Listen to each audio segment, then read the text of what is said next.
నేపాల్ 12 కొత్త ప్రాజెక్టు నుండి అదనంగా 251 మెగావాట్ల జల విద్యుత్తును భారతదేశానికి ఎగుమతి చేస్తుంది. నేపాల్లోని 12 జల విద్యుత్ ప్రాజెక్టుల నుండి అదనంగా 251 మెగావాట్ల విద్యుత్ ఎగుమతి చేసేందుకు సరిహద్దుల మధ్య వాణిజ్యం కోసం భారతదేశం నియమించిన అధికారం ఆమోదించింది.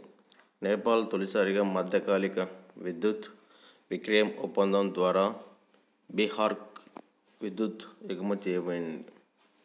ఈ ఆమోదంతో మొత్తం మంజూరైన పరిమాణం 16 ప్రాజెక్టుల నుంచి 690 మెగావాట్లకు నుంచి 28 ప్రాజెక్టుల నుంచి 941 మెగావాట్లకు పెరిగింది.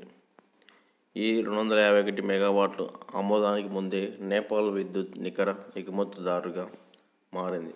గత ఆర్థిక సంవత్సరంలో విద్యుత్ అమ్మకం ద్వారా 16.93 మిలియన్ నేపాలీ రూపాయి నికర ఆదాయాన్ని ఆర్జించింది.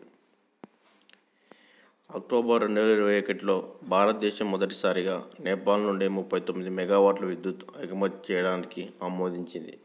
మూడేళ్లలోపు ఈ సంఖ్య 24 రెట్లు పెరిగింది. నేపాల్ ఎలక్ట్రిసిటీ అథారిటీ హర్యానా మరియు బీహార్ పంపిణీ సంస్థలతో మధ్యకాలిక విద్యుత్ విక్రయ ఒప్పందాలపై సంతకం చేసింది.